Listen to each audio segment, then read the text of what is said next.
Saya maklumkan di sini, pihak saya dan pihak Alias Salam, pengedar dan penerbit CD saya, tidak pernah mengeluarkan ceramah-ceramah MP3 dalam bentuk MP3 yang dijual di pasaran.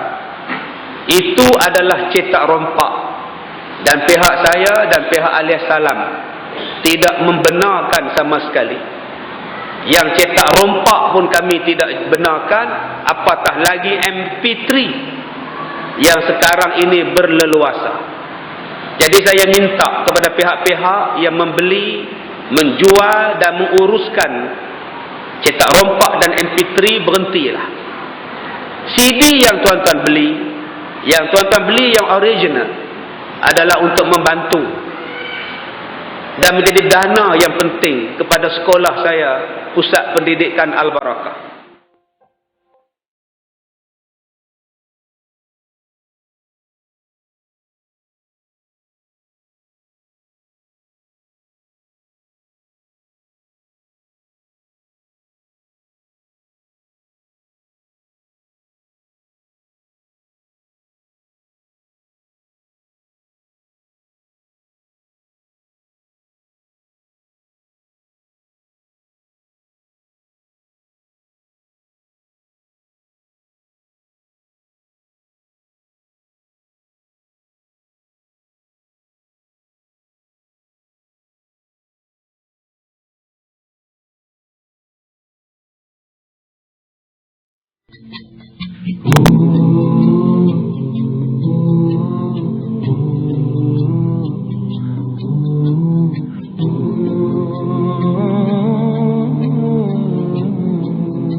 We once had a teacher, the teacher of teachers.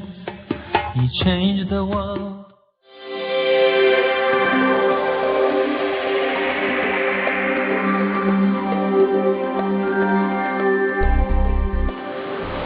Assalamualaikum warahmatullahi wabarakatuh.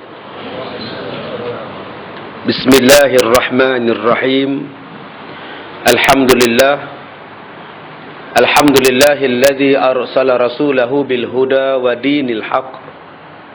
Ashhadu an la ilaha illallah wahdahu la syarikalah wa ashhadu anna Muhammadan abduhu wa rasuluh. Wa nusalli wa nusallim ala Rasulillah wa ala alihi wa sahbihi wa wala.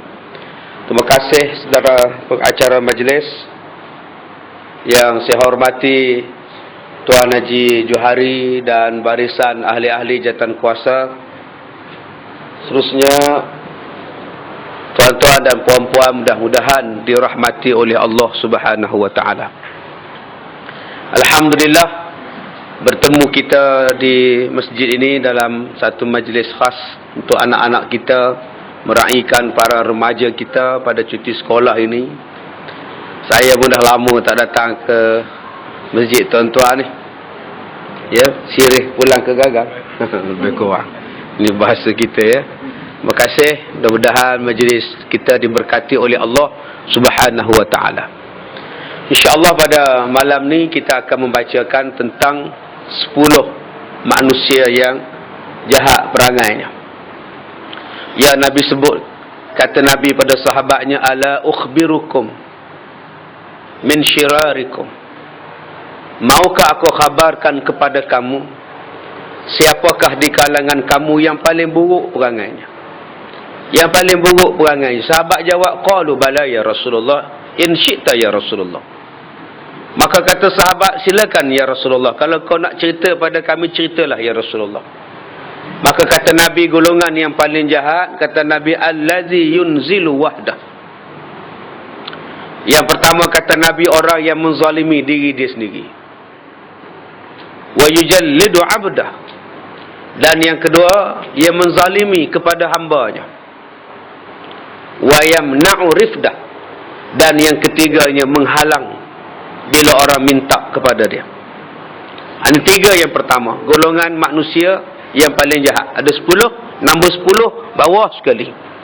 Kata Nabi, orang yang paling buruk di kalangan kamu ialah yang pertamanya orang yang menzalimi diri dia sendiri. Dia sendiri yang menjahanamkan diri dia. Dia sendiri yang mencampakkan diri dia pada dalam lembah kebinasaan. Allah berfirman, wala tulqu biaidikum ila tahlukah. Jangan kamu campakkan diri kamu pada lembah binasa. Dia sendiri campakkan. Sebab itu satu hari Nabi tengok orang ni bakar sampah. Nabi nak pergi ke masjid, tengok orang ni bakar sampah, bakar daun-daun. Bila apinya marak, binatang-binatang ni masuk dalam api ni. Dah tahu dah api tu membakar, memusnahkan sifat dia. Tapi binatang unggas-unggas ni tetap nak masuk juga dalam unggun api tadi. Maka Nabi SAW pun cerita, begitulah dengan perangai manusia. Neraka ni tak seronok manusia berlumba-lumba nak masuk. Neraka ni azab di dalam dia, tetapi orang berselerak nak masuk. Neraka ni benda yang jahat, tapi orang tetap nak masuk dalam neraka. Gambaran dia macam itu, kata Rasulullah. Ayat ni gambaran dia. Gambaran nombor 1, yang ke-10, manusia yang paling jahat ialah manusia yang zalim pada diri dia. Tak ada siapa yang mengajak orang. Tak ada siapa yang mengajak orang untuk menjadi hisap dadah. Tak ada orang. Siapa yang ngajak orang hisap dadah? Tak ada orang suruh hisap dadah. Kamu hisap dadah. Tak hisap dadah, jaga kamu. Tak ada seorang ibu kata pada anak dia, wahai Man, makanlah bubur dadah ni. Mak tak buat bubur Ashura, mau buat bubur dadah, makanlah. Bapak pula kata, ini ayah buat khas sup heroin pada kamu. Anak tu sendiri yang hisap dadah. Jangan salahkan mak, jangan salahkan bapak. Kita manusia ni jahat perangai dia. Kamu sendiri yang mencampakkan diri kamu pada lembah kebinasaan. Sebab tu saya ni jadi ustaz. Okey, dah jadi ustaz, mengajar orang, datang masjid, datang surau, mengajar sana, mengajar sini, pahala banyak. Bila orang dah percaya, saya sendiri yang menghilangkan kepercayaan orang pada saya, maka saya dikira menzalimi diri saya. Orang hantar anak belajar dengan saya, datang anak dara dia, saya raba pula. Sekarang orang tak panggil ustaz dah, orang panggil ustaz raba. Habis orang tak mengajar dengan dia, orang tak belajar dengan dia. Elok kamu dulu jadi ustaz, sekarang kamu jadi apa? Kamu rogol bini orang, kamu cabut anak dara orang. Kamu menzalimi diri kamu sendiri.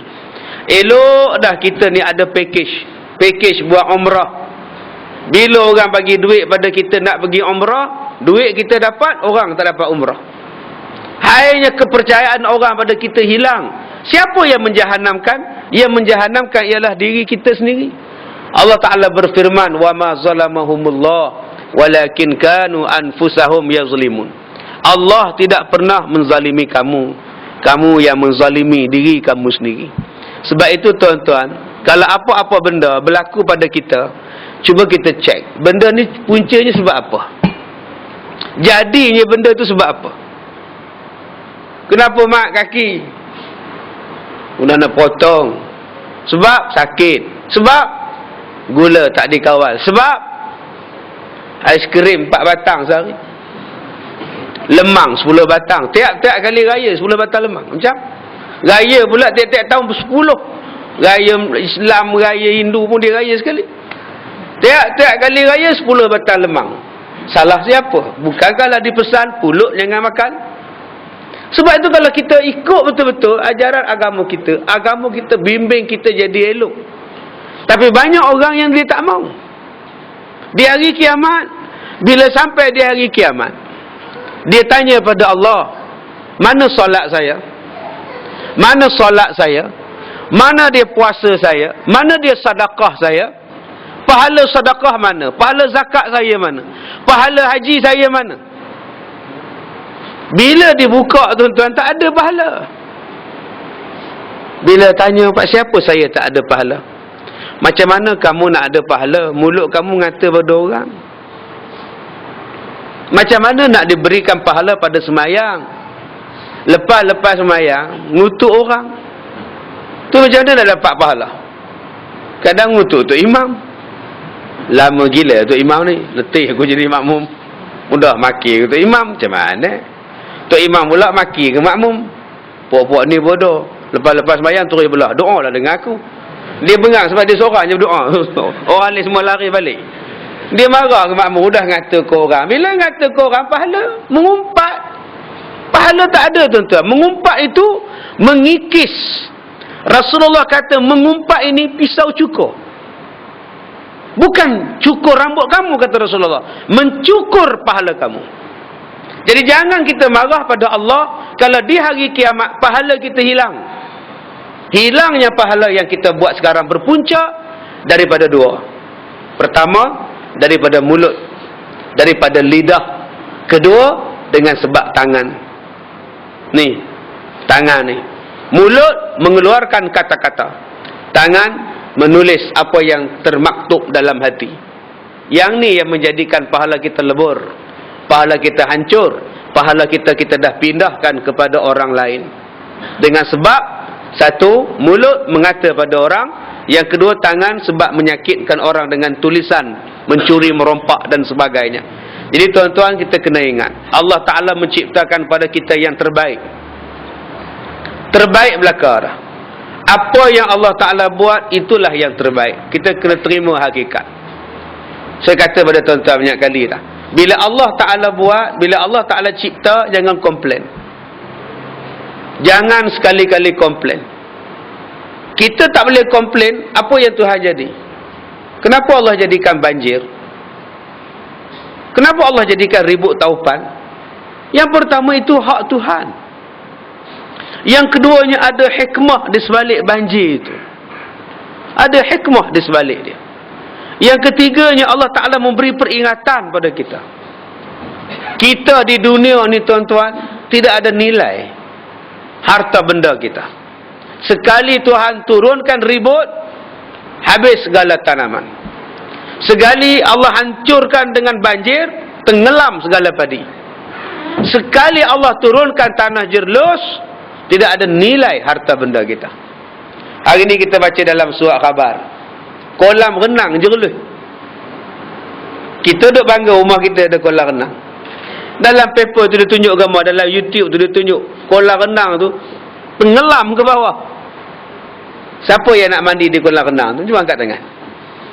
Tobatlah home, tak mandi dah. Bukan kata pertahanan awam tak jumpa, bomba pun tak jumpa dah. Nilaian kita begitu rendah, tak ada nilai kepada Allah.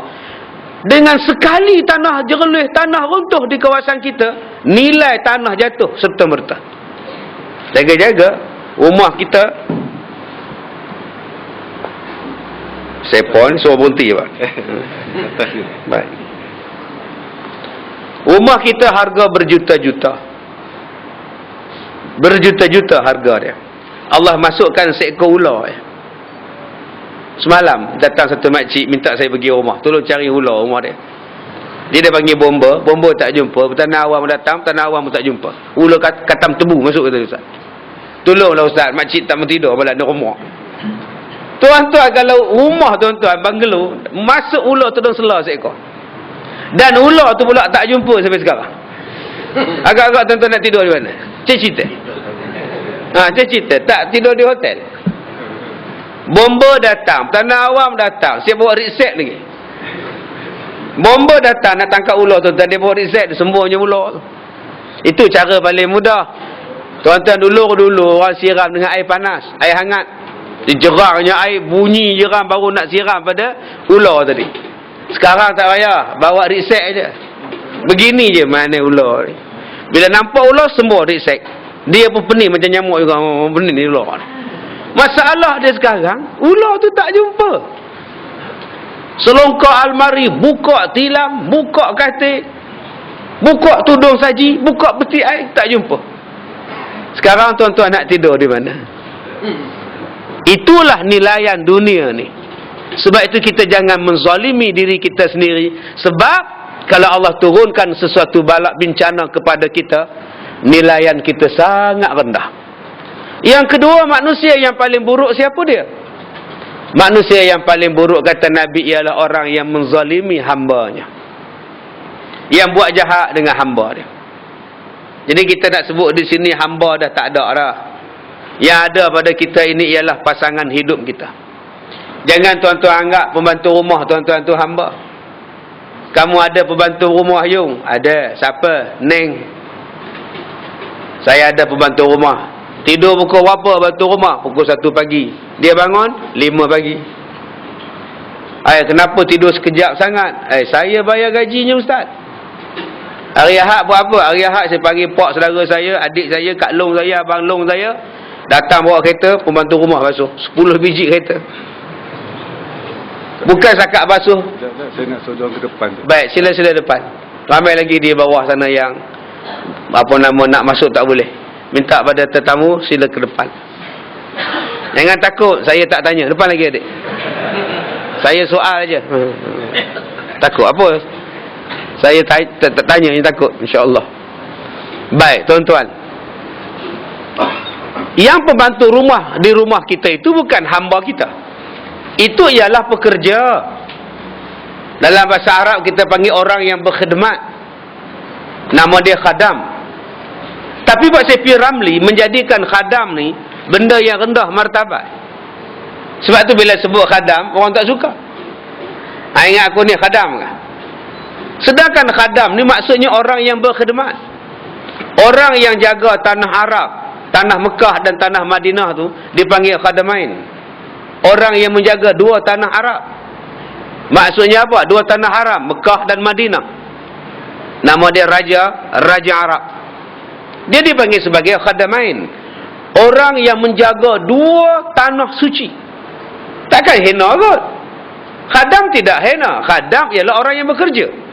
Dia sebut berkhidmat. Yang menjadikan khadam tu tak elok, cerita P. Ramli lah. Cerita 3 Abdul. Khadam tua, mai amat nisbu. Ya cip. Enggak. Mai pula khadam. Ya adinda. Siapa adinda? Ya tuan. Sekadar Rizman dengan Haji Mahdi. Akhirnya masyarakat menganggap khadam tu benda hina. Sedangkan dalam Islam, pembantu rumah adalah orang yang dimuliakan. Rasulullah tak bagi tuan rumah makan ditengok oleh pembantu rumah. Islam tak bagi. Jangan tuan-tuan duk makan nasi sekeluarga, pembantu rumah duk tegak macam cerita labu-labi. Tak boleh tu. Dengan kepiah tinggi dia, duk cokoh tengok kita makan. Kicap, dia pun lari pergi ambil kicap. Air, dia pun lari ambil air. Dalam Islam, dia suruh pembantu dengan tuan duduk sekali. Makan sekali. Sebab dialah yang masak, dialah yang bersusah payah. Ucap terima kasih dia, silakan makan. Neng, sila makan neng. Itu ajaran dia. Kena bagi rehat pada dia, kena bagi kecukupan makan minum pada dia. Kita masukkan lagi bahawa menzalimi hamba ini, selalu orang faham hamba ni isteri. Sebab tu isteri selalu kata kat suami dia, apa abang ingat saya ni hamba abang? Semuanya saya belakang. Masak atas saya, minum atas saya, basuh kain atas saya, api air atas saya, abang atas saya. Macam mana cerita ni? Sudah. Oh, hara benar tuan-tuan. Abang-abang ingat saya ni hamba. Tuan-tuan, isteri kita bukan hamba. Isteri kita tu amanah. Ni anak-anak kita ni amanah. Amanah itu apa maksud? Sesuatu yang akan dipertanggungjawabkan di hadapan Allah dipanggil amanah. Amanah maknanya orang percaya pada kita. Orang percaya pada kita. Sebab itu nama dia amanah. Kamu diberi amanah. Apa maksud? Kamu diberi kepercayaan. Kamu diberi tanggungjawab. Allah percaya pada kita. Sebab itu Allah bagi anak pada kita. Bila Allah dah bagi anak kepada kita, dia merupakan amanah yang sangat besar. Kerana ianya akan dinilai oleh Allah di hari kiamat. Sebab itu mula-mula tanggungjawab mak bapak 3. Pertama, bagi nama. Dan bagi nama tu dengan nama yang molek. Dengan nama yang elok. Yang kedua, mengajarkan dia dengan Quran. Yang ketiga, kahwinkan dia. Ini adalah 3 asas tanggungjawab mak bapak yang paling asas. Pertama, namanya ialah berikan yang baik-baik. Sunat, wajib, berikan nama yang baik-baik. Kalau tuan-tuan agak-agak tak nak bubuh nama Arab pun tak apa. Bubuh nama yang baik dalam bahasa Melayu. Tak salah. Bolehlah nama yang baik. Nama kamu apa? Baik. Tak jadi masalah apa. Muhammad yang baik. Silakan. Nama apa? Muhammad yang baik. Nampak tolong tuan air. Ni nama dia Muhammad yang baik. Boleh bubuh nama. Bukan maknanya dalam bahasa Arab. Dalam bahasa kita pun boleh. Melur. Boleh? Nama anak kamu apa? Melur. Cantiknya Melur. Apa nama? Teratai kalau perempuan. Malam-malam keluar dia teratai. Jadi tuan-tuan tak salah bubuh nama yang baik-baik dalam bahasa Melayu sekalipun. Tetapi sebenarnya kehendak nama itu. Nama saya ni Kazim. Dalam bahasa Melayu maksudnya ialah orang yang menahan marah. Orang yang sabar.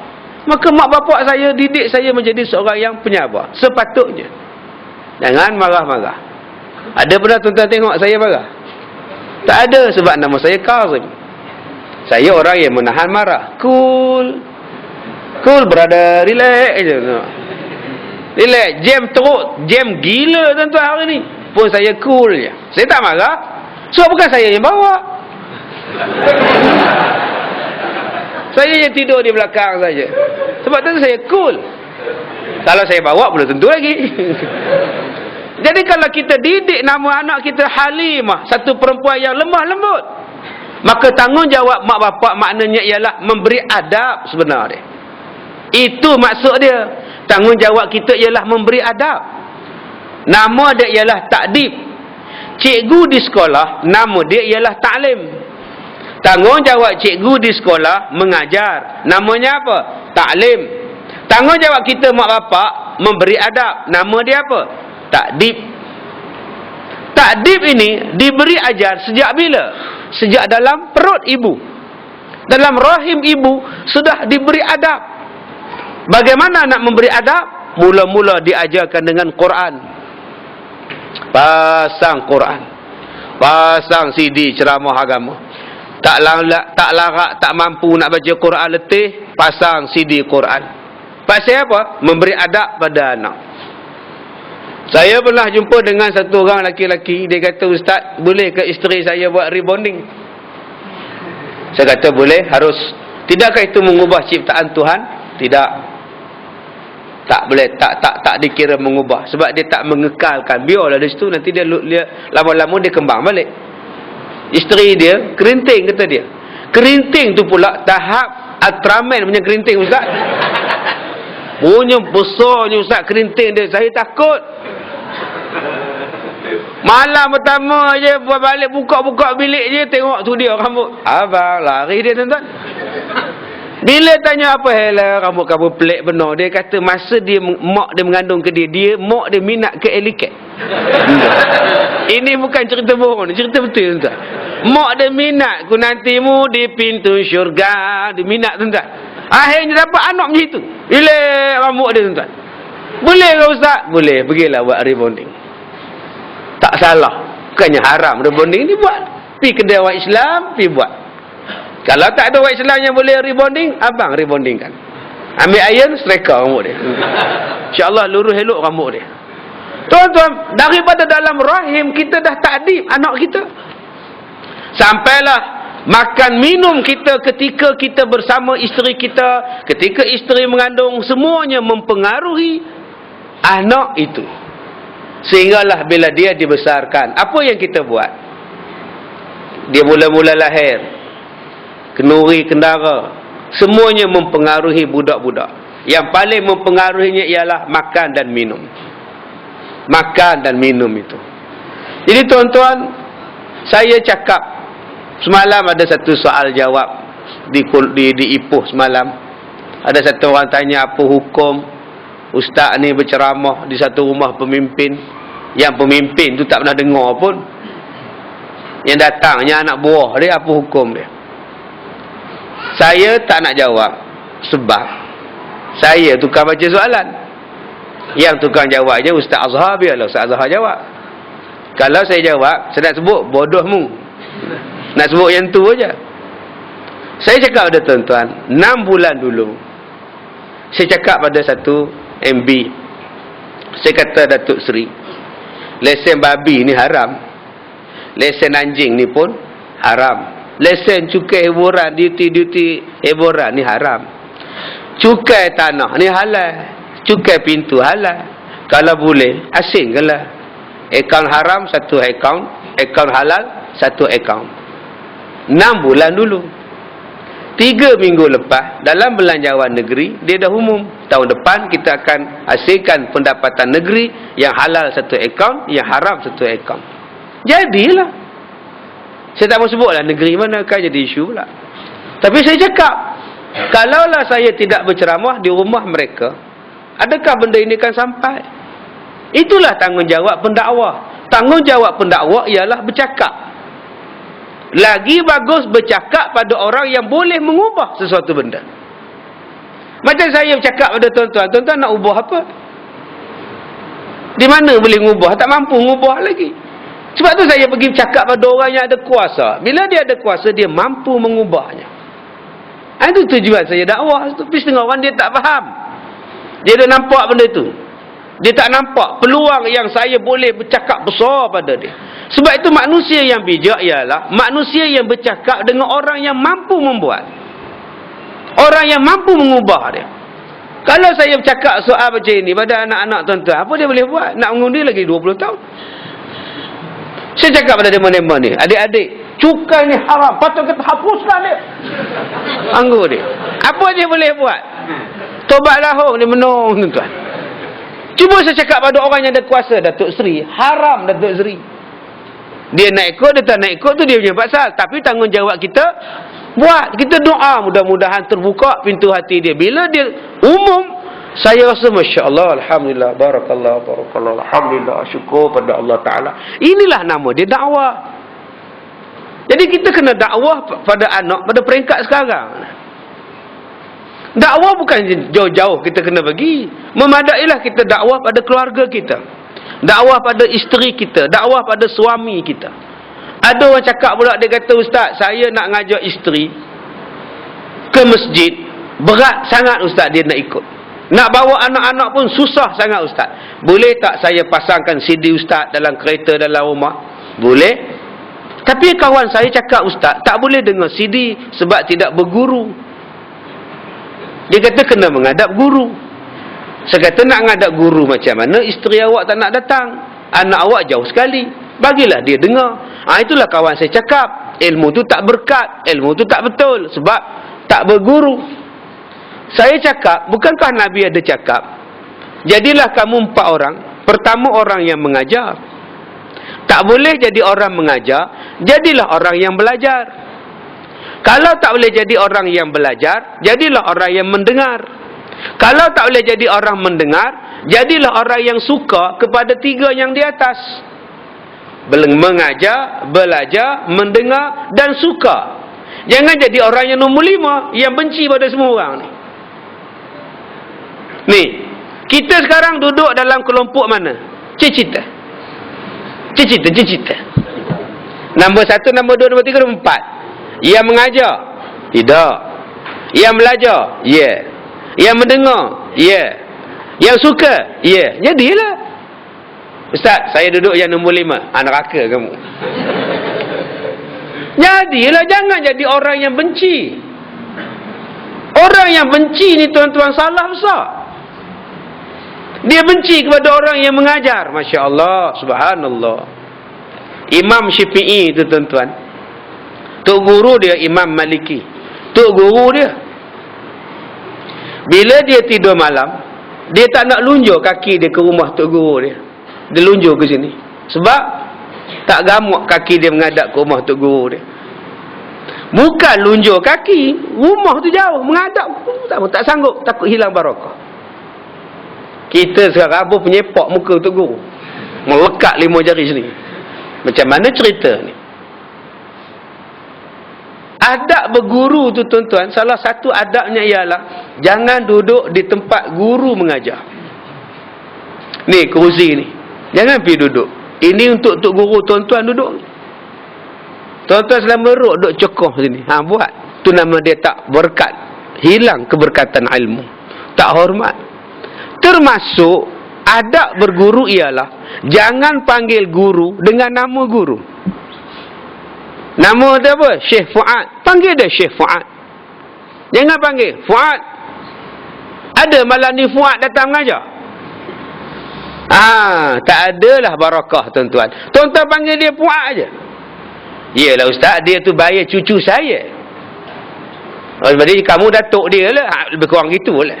Ilmu kamu tahap mana? Walaupun dia muda pada kamu, tapi ilmunya. Hormat bukan kerana tuanya. Hormat bukan kerana mudanya. Hormat kerana ilmunya. Ilmu itulah yang menaikkan darjah orang. Yarfa'allahu alladhina amanu minkum wa alladhina utul ilma darajat. Allah sebut dalam Quran. Orang yang berilmu ini, siapa yang naikkan darjahnya? Allah yang naikkan darjah dia. Sebab itu Nabi tak bagi, tok guru kita tak bagi kitab, tak bagi panggil guru dengan nama guru. Panggil gelaran dia syekh ke, ustaz ke, ustazah pilihan ke, sebut gelaran tu. Jangan duk sebut nama. Jaga-jaga tuan-tuan. Kita takut hilang barakah ni. Walaupun kita nyimbang sama-sama kita di kedai kopi. Datang ke Kazim malam ni.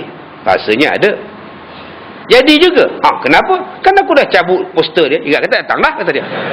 Oh, kamu yang cabutnya. Oh, kamu jadi orang nombor 5 ni. Ni nombor 5 ni tuan-tuan. Jaga-jaga tuan-tuan. Jangan jadi orang nombor 5. Majlis ni masjid jawatankuasa buat elok dah tuan-tuan.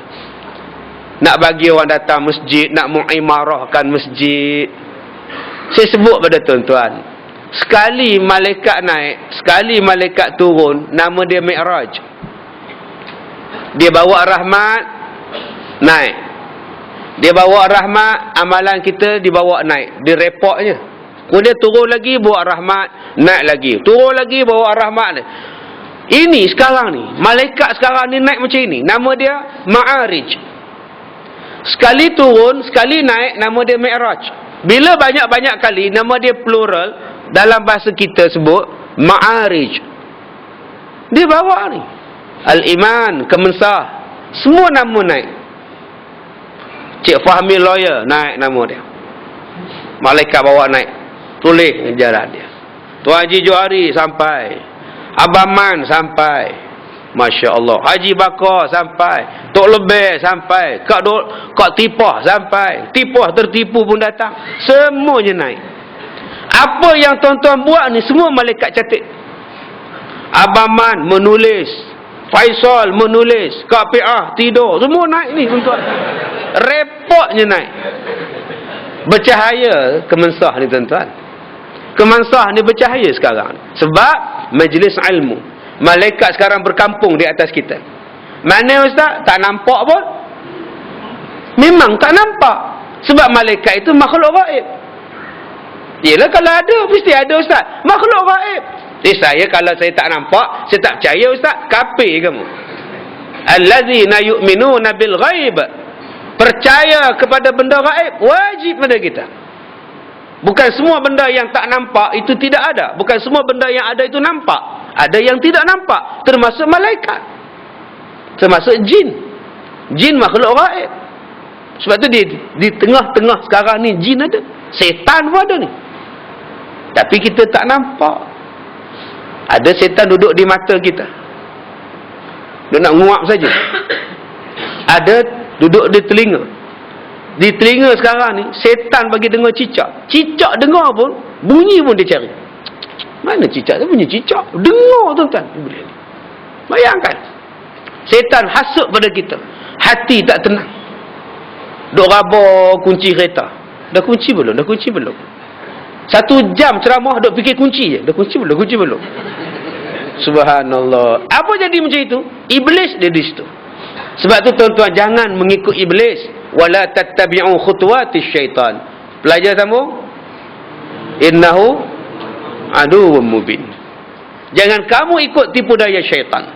Kerana dia adalah musuh kamu yang paling nyata. Jadi makan minum pada anak-anak inilah yang mempengaruhi jiwanya. Cuba tuan-tuan tengok orang yang biasa makan benda kotor. Apa yang jadi pada dia? Tiap-tiap hari makan binatang yang kotor. Tidakkah perangainya macam binatang yang kotor? Dia mempengaruhi dia. Sesuatu yang kita minum mempengaruhi dia. Kalaulah kita didik anak-anak kita dengan makanan, minuman yang halal, maka budak-budak ini akan jadi tenang jiwa dia. Kalau kita dapat anak yang degil, jangan marah anak tu dulu. Suami isteri duduk berbincang. Kenapa anak kita jadi macam ni abang? Sekolah cukup, pengajian semua bagi. Apa yang tak kena je sampai perangai macam ini?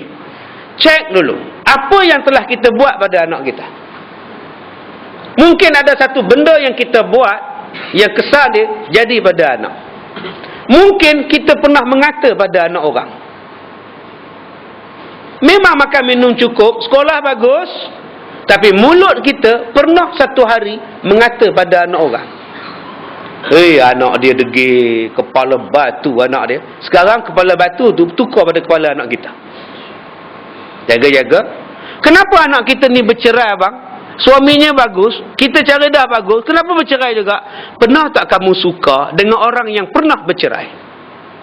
Nabi kata, siapa-siapa yang suka orang lain dapat musibah, musibah itu akan datang pada dia. Sebab itu bila kita ditimpa, melihat orang ditimpa musibah, perkataan yang disebut hanyalah inna lillahi wa inna ilaihi raji'un. Jangan sebut badan muka. Jangan tepuk tangan. Yes. Jangan.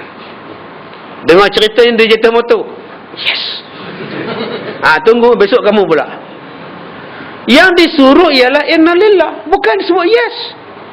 Jangan sebut badan muka. Ustaz, kalau saya senyum je Ustaz, saya tak cakap badan muka, saya tak kata yes, tu kamu sebut apa? Saya senyum. Tu pulang. Satu hari kamu akan kena balik. Jaga-jaga tuan-tuan.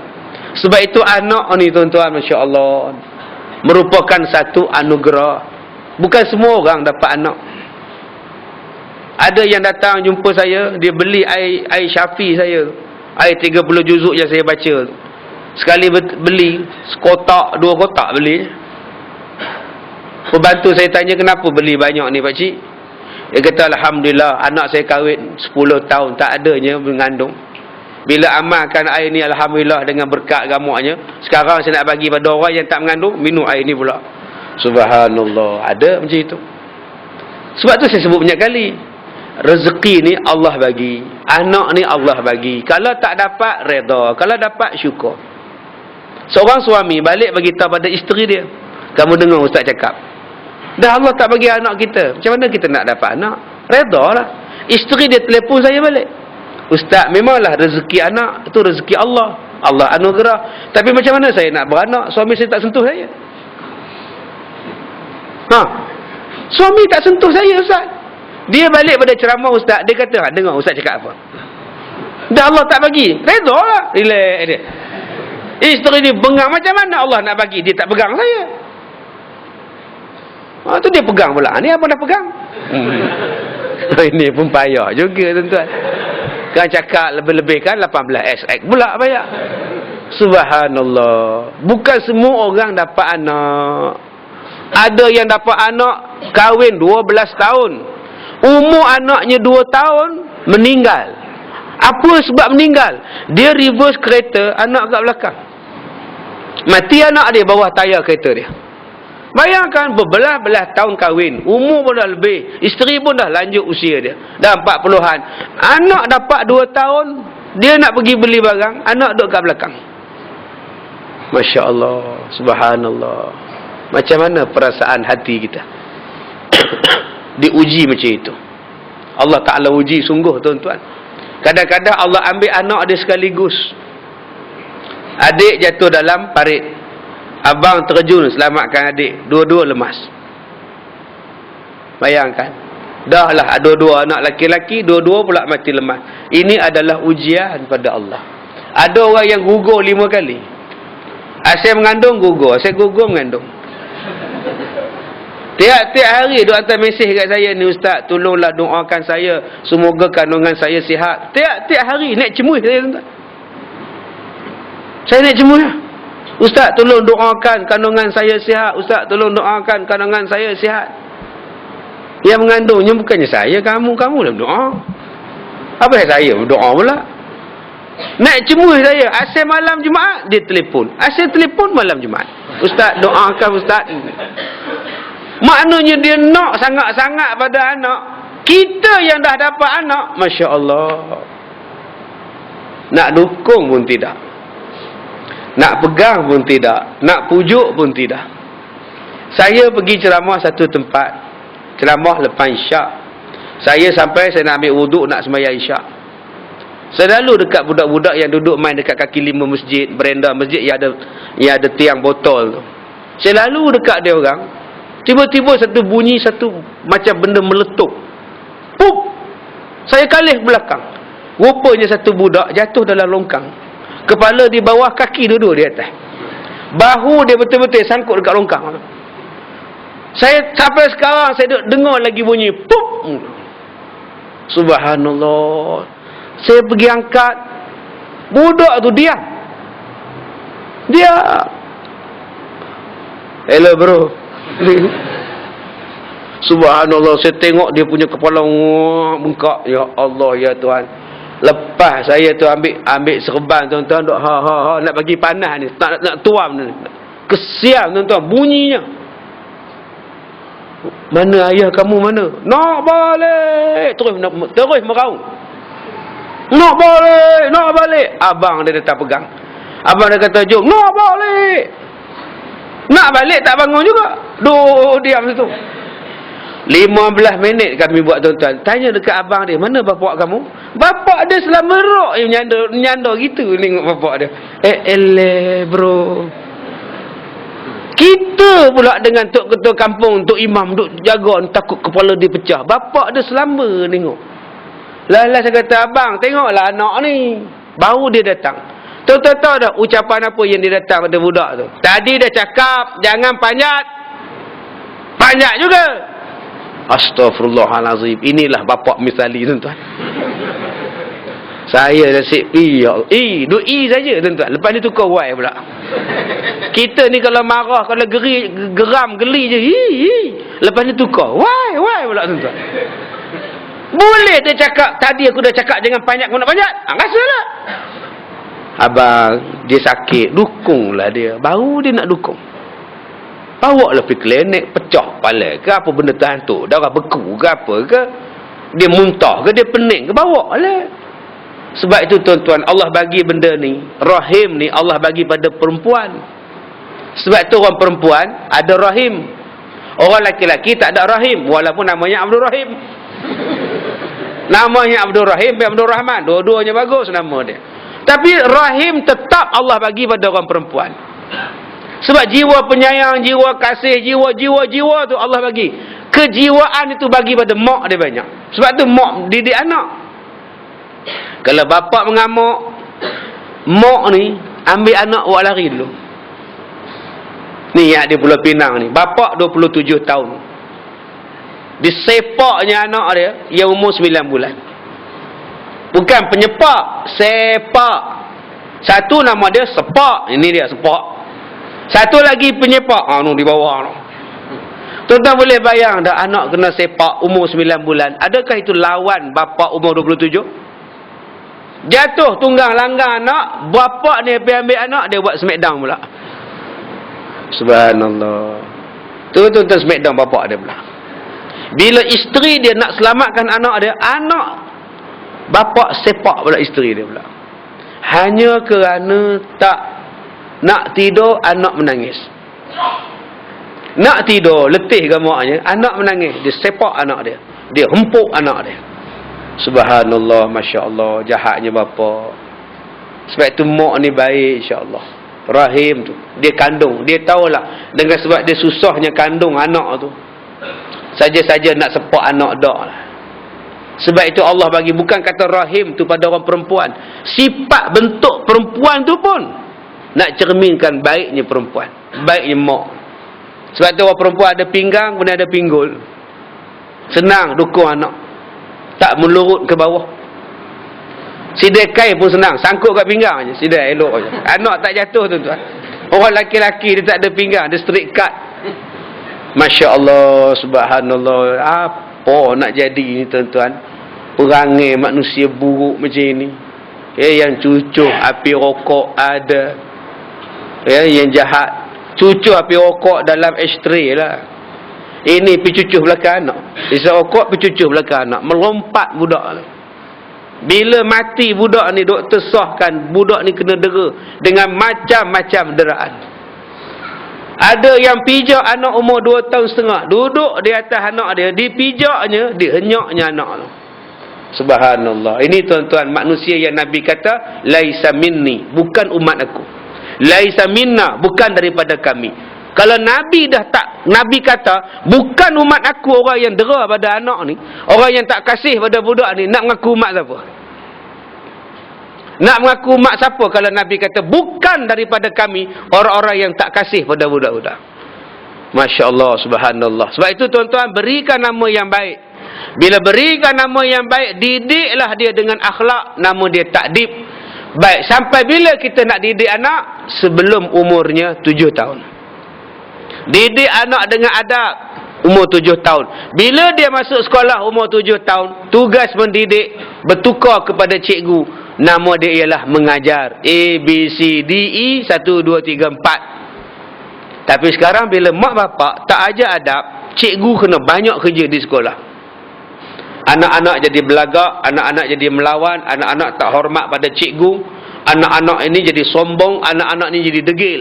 Pasal apa? Pasal di rumah tak sempat diajar dengan adab. Tuan-tuan, mengajar matematik senang. 2 campur 2, 4. Agak-agak tak boleh kira. 6,874 kali 89 berapa? Tu saya duduk kira buang masa. Ambil kalkulator kira, dapat jawapan. Tuan-tuan nak susah apa matematik?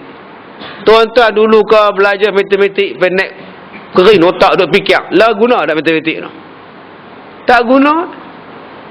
Tak guna. Yang guna RM1, RM5, RM10, RM50, RM100, RM500 pun tak guna lah. Tak ada. Yang berguna sekarang apa dia? Akhlak. Akhlak inilah yang paling penting. Tetapi akhlak ini tak dinilai. Yang lebih nilai ialah akademik. Saya tidak menafikan akademik sebab dia juga merupakan ilmu Tuhan. Tetapi janganlah dilebihkan ilmu akademik sampai akhlak yang menjadi asas diabaikan. Tak hormat orang tua, tak hormat mak bapak, tak hormat. Semua benda tak hormat. Tuan-tuan pernah tengok satu kucing yang tembuih kepala dia dengan kayu, budak buat. Budak dicungkil mata kucing. Dia gamak buah, gamak dia ingat kot. Dia ingat buah mata kucing gamak. Dia boleh pergi cungkil mata tu. Subhanallah. Kucing nak cakap apa? Tolong, tolong. Tak boleh. Comel lagi. Tak boleh.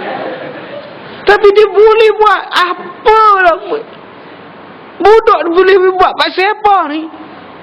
Pasal apa yang budak ni jadi macam ni? Pelik sangat. Boleh budak 10 tahun, 11 tahun, 12 tahun rogol budak umur 7 tahun. 3 tahun, 3 budak pergi rogol budak kecil darjah 1. Tuan-tuan, ini yang jadi punca. Yang terbaru di sekolah, dia bawa video lucah tinggi ni. Budak darjah 3 ke darjah apa kan. Cikgu rampas. Dia tukar-tukar dengan kawan. Cikgu tanya, mana kamu dapat video ni? Mak saya punya.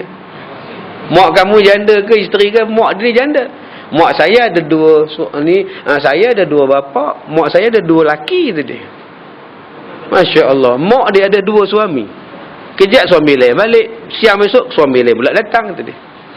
Apa nak jadi tuan-tuan? Contoh pada mak, contoh pada bapa, tu yang ditirunya. Cikgu nak mengajar macam mana di sekolah tuan-tuan? Dah lah pening krosos banyak. Sak kursus, sak tukar, cikgu pun naik pening.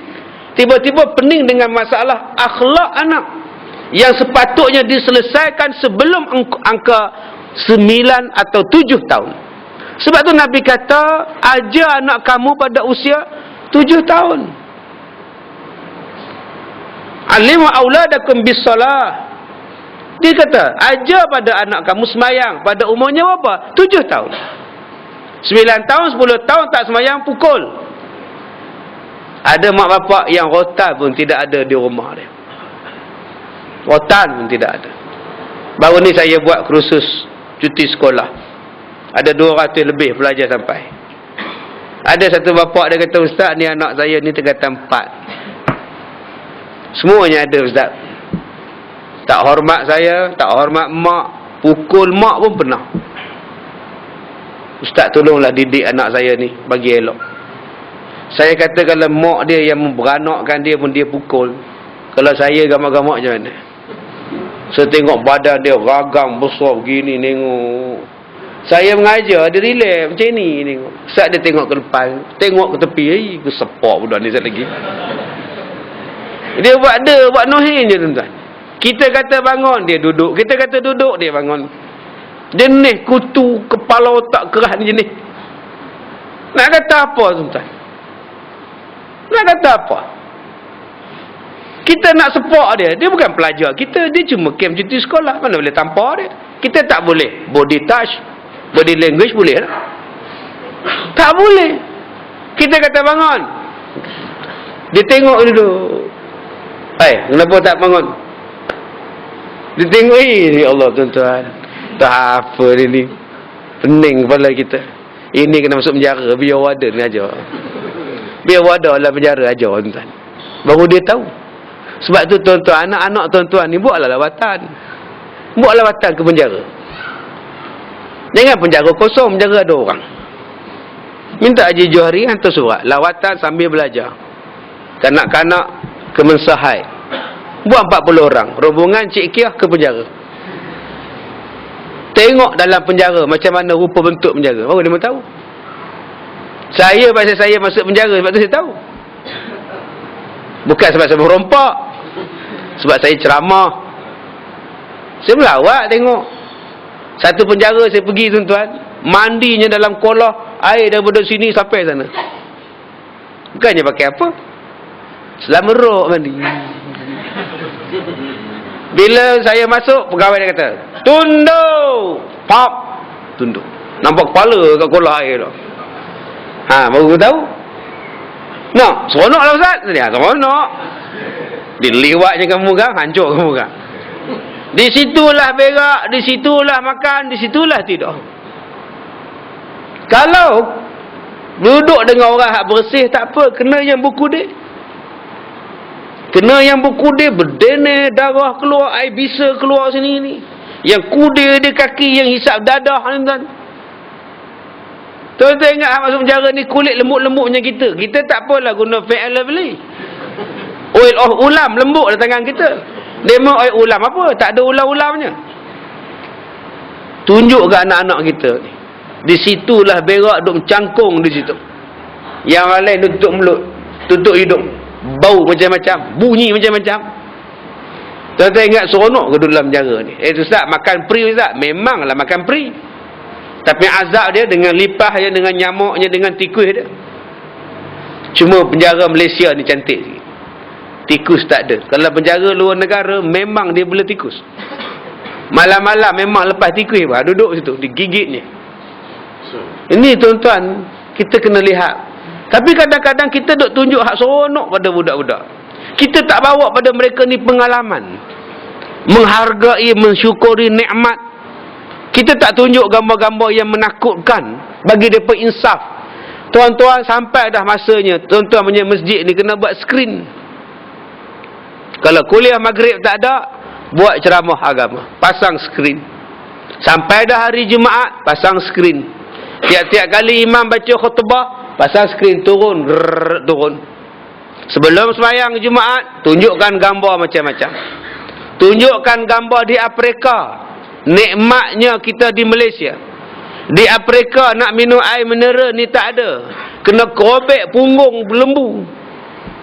Kobek punggung lembu tu geli. Bila lembu tu geli, baru kencing turun. Bila air kencing lembu tu turun, orang tadah lembu. Air kencing lembu, pakai duk minum. Subhanallah. Tunjuk kat adik-adik kita. Sekarang mandi duduk air punya banyak mewahnya. Cuba duduk di Afrika, cuba kamu tengok tu. Nak bagi lembu kencing bukan susah. Tuan-tuan main punggung dia. Dia geli, keluar air dia. Nah pula, tak payah dia sebut shh, tak payah. Kita kalau anak nak kencing, shh, budak-budak tu orang. Tuan-tuan jangan buat kat lembu. Ni duduk kat lembu, shh. Lembu tengok kita kelip.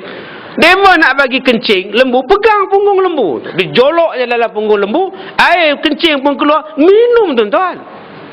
Subhanallah, Masya Allah. Baru ni keluar dalam TV tu. Taik lembu dikutipnya. Tempek buat dinding rumah. Plaster ceiling buat. Wallpaper lagi tu kan. Kita Masya Allah. Anak-anak kita. Inilah dia tuan-tuan. Kalau kita boleh buat kat masjid kita. Minta Haji Johari buat. Buat pengumuman pula. Sekarang cuba kamu tengok adik-adik nampak. Tiap-tiap kali semayang Jumaat. Tiap-tiap kali kuliah maghrib. Lama-lama tuan-tuan penuh masjid kita. Minggu ni cerita pasal Afrika. Minggu ni cerita pasal tsunami. Minggu ni cerita pasal gempa bumi. Minggu ni cerita pasal Kuba. Tunjuk je cara mayat dikebumikan. Ni. Tunjukkan akibat daripada naik motor laju. Saya baru ni balik daripada Greek. Dekat 300 buah motor. Wow. Kiri ada, kanan ada, depan ada, belakang ada, udah. Driver saya tanya macam mana Ustaz? Relax bro, teruskan perjalanan. Anda mampu mengubahnya. Udah gelap jalan depan ni. Wow, angkat dua-dua belah. Tayar pun ada. Yang angkat sebelah tayar ada. Yang belakang buncing kepalanya betul jatuh atas jalan tuan. Saya naik gaya. Jatuh lagi. Duk kita pula takut. Yang dia pula boleh duduk belakang relax. Kepala ni duduk belakang jalan tol. Duduk relax lagi. Berani mati tuan-tuan.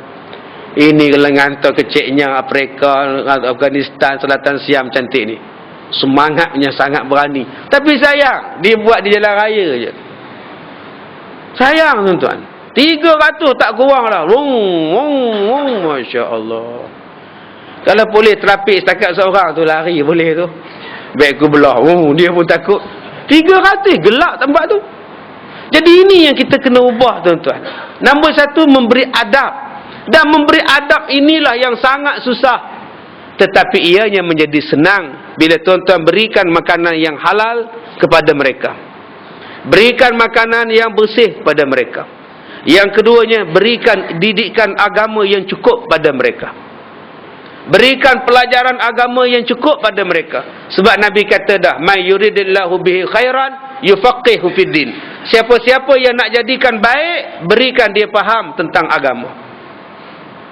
Nabi sendiri sebut, siapa yang nak jadikan orang tu baik, berikan faham tentang agama. InsyaAllah baik. Berikan faham pada agama. Saya cakap pada pelajar-pelajar kita di Mesir, tuan-tuan, sebab ada pelajar di Mesir, bila saya habis ceramah dalam sesi soal jawab, satu pelajar Mesir tanya, Ustaz, apakah jaminan pada kerajaan pada kami bila kami balik ke Malaysia? Apa jaminan kerajaan tentang pekerjaan kami? Saya dengar-dengar tu tentang menung je. Saya kata, Syekh, saya tak pernah kerja kerajaan. Saya tak pernah. Saya kerja sendiri. Tak pernah saya isi borang SPA semua hidup. Tak pernah bagi temuduga pun. Tapi hidup je saya. Hidup je saya. Makin gemuk lah, makin tembun lagi saya ni. Tak ada saya merempat hidup merana pun. Sebab rezeki tu Allah bagi. Jangan tanya macam itu. Sepatutnya soalan yang kamu kena tanya pada saya, apabila saya balik ke Malaysia, apa yang saya boleh majukan Malaysia? Sepatutnya itu. Bukan kamu tanya apa yang kerajaan nak bagi pada kami. Salah tu saya kata. Apa yang kita kena bagi pada bangsa kita, pada agama kita, pada negara kita, pada umat kita. Kalau itu soalan yang kamu tanya pada saya akan jawab 1000 jawapan. Habis belajar nanti, kamu jadilah penerbit filem. Jadikan filem itu filem yang membentuk acuan masyarakat menjadi baik. Bayangkan orang agama pegang pengarah filem, pegang penulis skrip filem. Filem itu jadi apa? Kalau orang itu ialah lulusan Universiti Azhar, tidakkah filem itu akan membentuk orang menjadi baik? Tetapi kalau filem itu dibentuk oleh manusia yang tiada pahaman agama, maka timbullah khurafat tahyul macam sekarang. Asal hari raya je tayangan gambar hantu. Asal hari hantu je dengan raya. Saksikan tayangan-tayangan gambar khas, istimewa, sempena Aidil Adha. Toyol. Apa? Tak ada kena-mengena raya pun. Jangan pandang belakang congkak. Udah. Semua orang pakat jadi takut dengan hantu. Cuba buat satu filem yang hebat. Dan saya rasakan filem yang hebat untuk tontonan kita ialah Laskar Pelangi contohnya. Filem Indonesia. Cukup bagus filem dia. Saya suka tengok. Berkali-kali saya tengok Laskar Pelangi. Kisah bagaimana kemiskinan satu kampung, kegigihan 2 cikgu, 3 cikgu membentuk minda pelajar-pelajar, kesungguhan 12 orang pelajar yang hidup dalam keadaan serba dhaif tapi tetap mahu berjuang untuk menunjukkan, untuk memajukan diri mereka. Filem macam inilah yang sebenarnya yang kita nak. Bukan filem-filem yang merapu macam sekarang. Sebab apa jadi macam itu? Sebab tidak ada orang agama di dalam industri perfilman. Kamu boleh duduk di situ. Saya kata pada mereka, jumpa saya boleh berikan kepada kamu senarai tanah-tanah wakaf yang dimiliki oleh orang-orang Islam sebagai wakaf tetapi tidak dimajukan. Kamu majukan dengan kelapa sawit, kamu majukan dengan getah, kumpulkan berapa banyak, tubuhkan konsortium pelajar-pelajar lulusan Mesir, majukan kelapa sawit, majukan getah. Berapa banyak tanah-tanah yang diwakafkan pada masjid, pada sekolah agama yang sekarang ini jadi hutan banat, malah lebih malang lagi disewakan kepada orang bukan Islam dengan kadar sewa yang sangat murah, RM10 setahun. Perjanjian dia selagi ada matahari dan bulan. Subhanallah, Masya Allah. RM10 setahun tuan-tuan. Wakaf. Ini perjanjian orang dulu-dulu yang tak apa nak cerdik. Sampai bila matahari itu ada? Sampai kiamat lah. RM10 setahun. Sampai dah kita ni orang yang balik daripada Azhar, majukan benda wakaf. Kerana kekuatan umat Islam letaknya pada wakaf. Ekonomi Yahudi di Madinah jatuh kerana wakaf. Tak pernah menang orang-orang Madinah nak lawan ekonomi kapitalisme Yahudi. Dengan ribanya, dengan penindasannya. Datang Islam memperkenalkan skim wakaf. Habis Yahudi. Apa yang diwakafkan? Telaga-telaga air, perigi-perigi air. Beli dan wakaf. Semua orang ambil free. Lama-lama kedai Yahudi, telaga Yahudi lingkup. Yahudi tak boleh buat apa. Ni kekuatan kita umat Islam. Tapi kekuatan ini hilang. Sebab tu saya sebutkan semalam di Ipoh. Kekuatan umat Islam ada 6. Pertama, kekuatan tauhid. Kedua, kekuatan akhlak. Ketiga, kekuatan ilmu. Keempat, kekuatan ekonomi. Kelima, kekuatan persaudaraan. Keenam, kekuatan jihad. Yang ini dalam semangat hijrah kita tak berlangsung. 6 benda ini. 6 benda ni tak berlangsung. Pertama apa? Kekuatan akidah, kekuatan iman. Kita orang Islam sendiri mempertikaikan Islam. Kita tidak menerapkan akidah yang kuat pada anak-anak. Menerapkan akidah yang kuat pada anak-anak ialah kita tak payah ajar sifat 20 lagi kalau umur dia 3 tahun. Umur 4 tahun. Jangan duk ajar sifat 20. Sifat adik, sifat istighna pada Allah Ta'ala itu, istighna membawa maksud, mana dia tahu baru 2 tahun setengah. Yang kita bagi tahu dekat dia, Allah suka kalau kita semayang. Adik kena semayang sebab Allah suka. Kalau adik tak semayang, Allah benci. Nabi pun benci. Kalau adik nak Allah sayang, adik kena solat. Cuba tengok mama solat. Tapi bapa tak solat. Oh, sudah. Ini pun masalah juga. Inilah gangguan di rumah ni tuan-tuan. Kata sayang pada anak, didik dia dengan tauhid daripada kecil. Tapi kalau akidah tak kuat, dia mendatangkan penyakit mental. Baru ni saya bercakap kepada Persatuan Doktor-Doktor Perubatan Islam. Yang bagi ceramahnya saya tengok semuanya Prof Madya, Prof, doktor. Saya seorang je tak doktor. Saya tengok senarai penceramah. Ya ini pakar, ya ini pakar ni. Cakap pada doktor tu.